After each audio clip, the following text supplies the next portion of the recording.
What's going on, everybody? How's it going? Eagle here. And you all, well, you don't know what time it is, but I'm sure you could have gathered by the title of the video. What I would like to do here today is stop Garp disrespect. Okay? It's got to stop. And I would basically just like to go over points that are used to dispute his strength and standing within the story, and then dispute those points myself and argue why we know and can surmise anyway that he is of a certain tier of strength and he does have a certain weight within the story. Now, first and foremost, I would like to go over the points that are kind of used against him to discredit and belittle his strength and his standing. And the first is that, and this is most obviously, he took the slash from Morgan, Axe Hand Morgan. And yes, he did bleed from this slash, but there are other characters in the series who are shown to bleed that have the endurance to where it does not matter. They can take these hits. And we need to stop using this durability to discredit top-tier fighter strength anyway, because people bleed, okay? This is a big problem. Ever since Big Mom and Kaido have been introduced, ever since their durability has been introduced, for some reason, we're comparing everybody's durability to theirs. They're outliers. They literally cannot be damaged barely by anything. You cannot take that and just discredit other people's durability and endurance with that. Less so durability, more so endurance. You cannot discredit other characters who do not have the outlying durabilities endurance with that outlying durability. Okay? And if you do, you got to hold yourself to that standard across all characters. You cannot take a character's endurance like Whitebeard's and say, yes, he can take attack and bleed, but he takes so many attacks that it doesn't matter. It's his endurance that factors in. But then you won't give that same credit to Garp. You'll say, he took an attack and bled, so he's a bitch.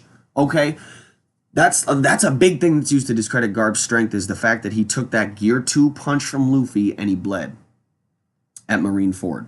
But there are other top tier characters that take blows and bleed. Whitebeard in Marineford took bullet and sword wounds from fodder Marine soldiers.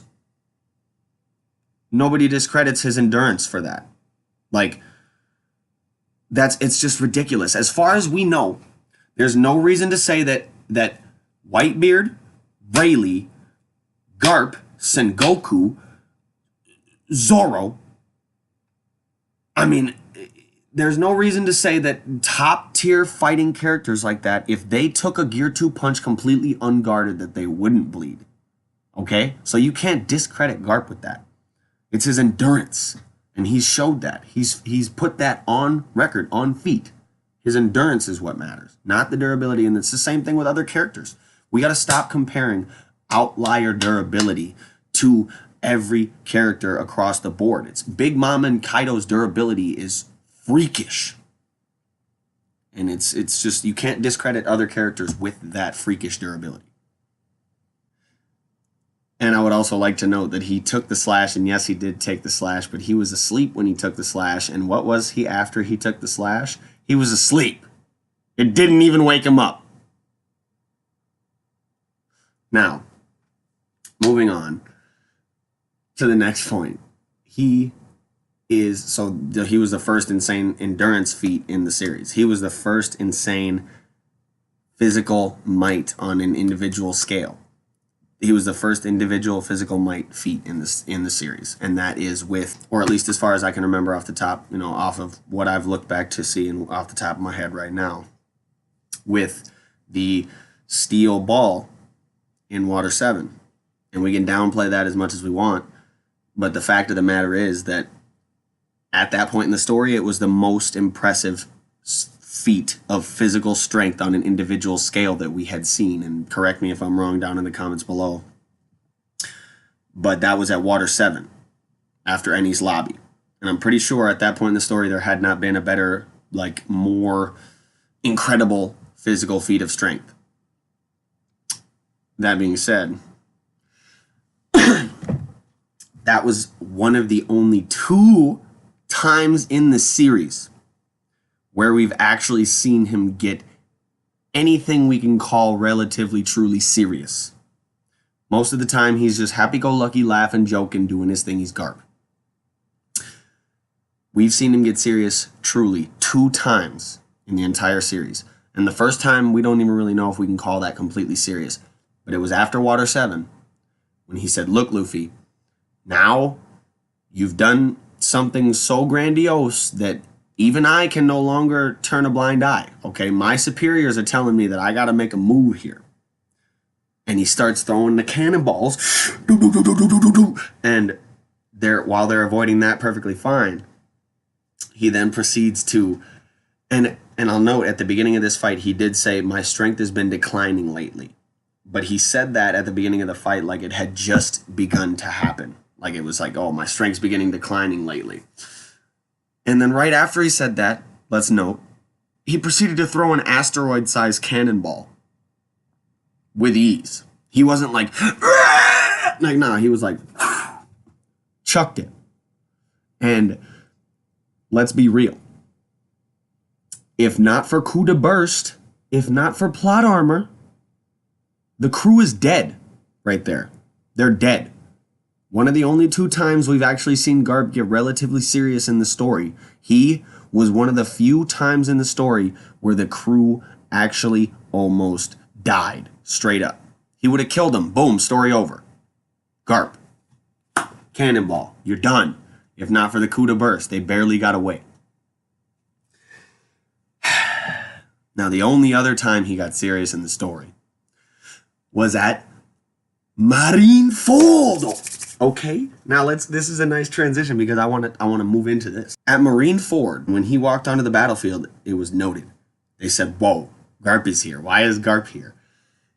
And outside of that, Whitebeard noted, like Whitebeard was not very attentive to many people in that battle because he wasn't very worried about them. But Garp was one of the few people he actually went out of his way to mention. He said, Garp, oh, damn, now we got an obstacle. Garp is here. When he moved, Whitebeard noted it. Whitebeard cared. Whitebeard didn't care about many people in that battlefield moving. So that in itself speaks to the greatness of Monkey D. Garp. Now, there's 2 sides to this argument, 2 very firmly planted sides to this Garp versus Sakazuki. But let's not downplay that when Garp said, Garp watched Akainu killed Ace, and he said he was walking towards him. He had that look on his face. Sengoku plants Garp's face into the ground and says, what are you doing, Garp? What are you doing?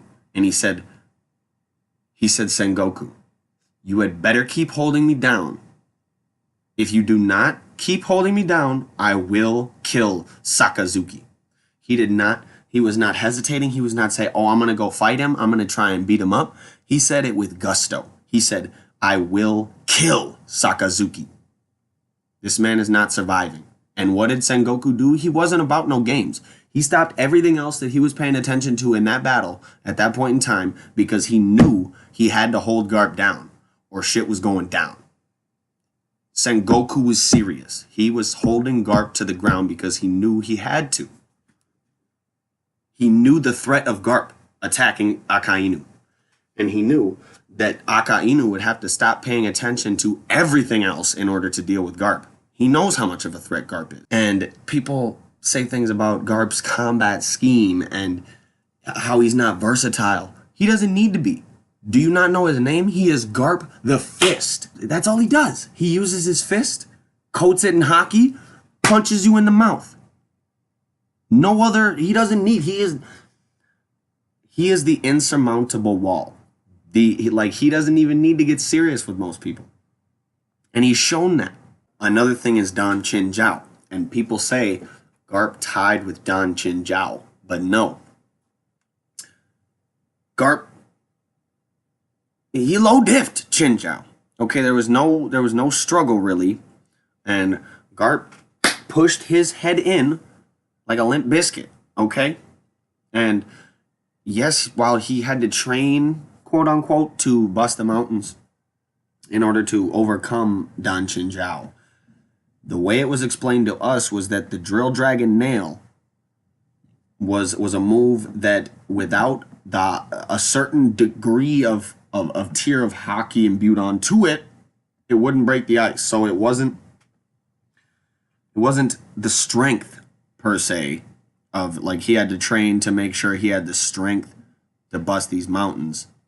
He wanted to train to make sure that his hockey was sufficient enough to bust the mountains, and less so training, more so reassurance in my mind. Like he busted 7 mountains just to make sure that he had it on lock, and then he went in on Chin Jiao.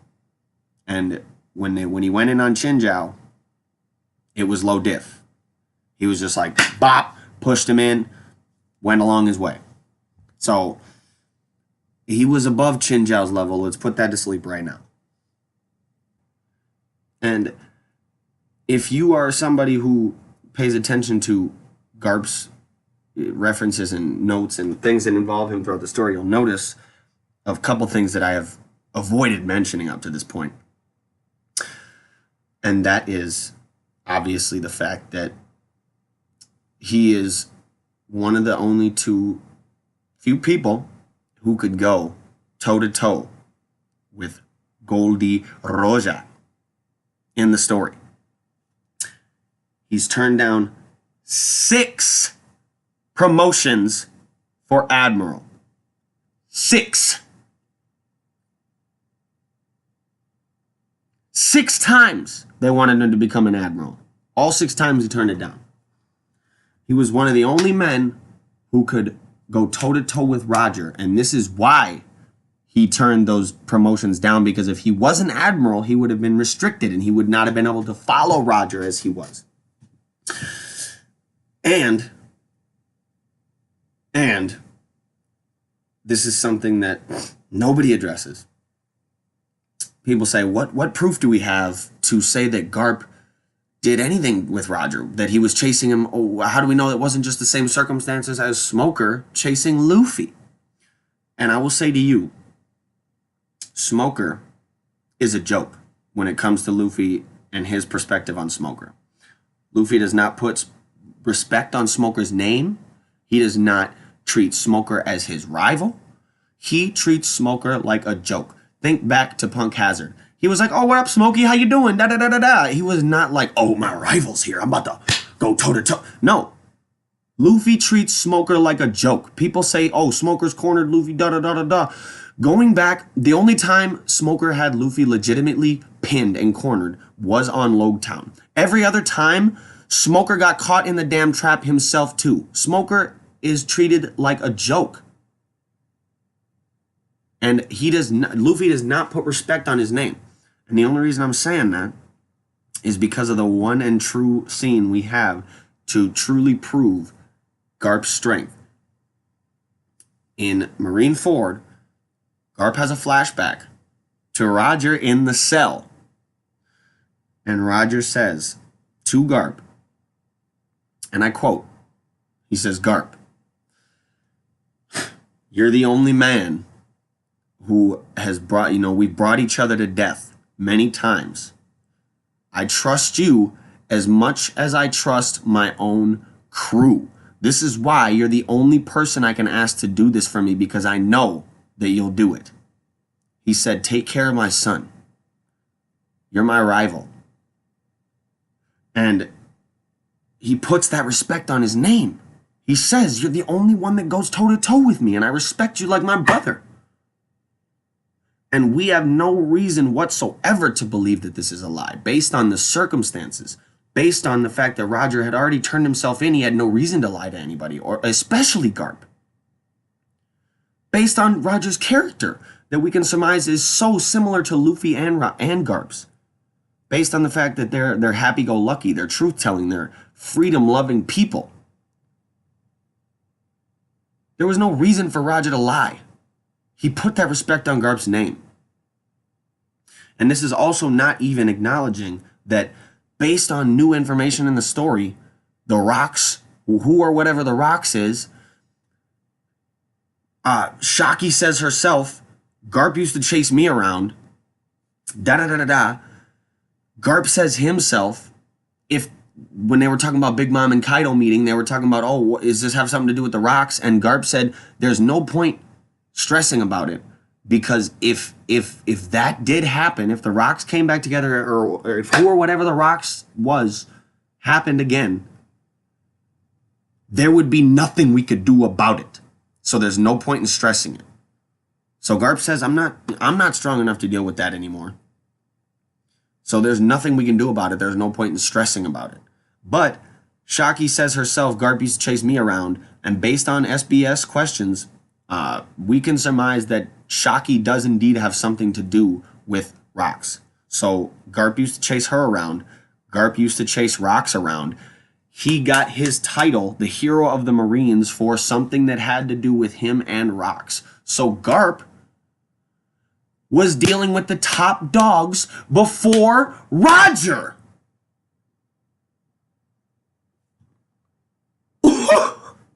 How can anybody logically say at this point anymore that Garp is not a monster? He was the only one besides Whitebeard who could go toe-to-toe with Roger. And before that, he was the one dealing with the top dogs too. Come on now. Garp is a monster. And we need to stop the slander and disrespect. We need to put it to rest once and for all. That being said, I'm done. It's over. Thank you all so much for watching. If you did, like the video, comment, subscribe for more content. Join the Discord, link in the box down below. Follow me on Twitch, Twitter, Instagram. That all being said, this will be Eagle, signing off. And as always, have a beautiful day. All right, see you.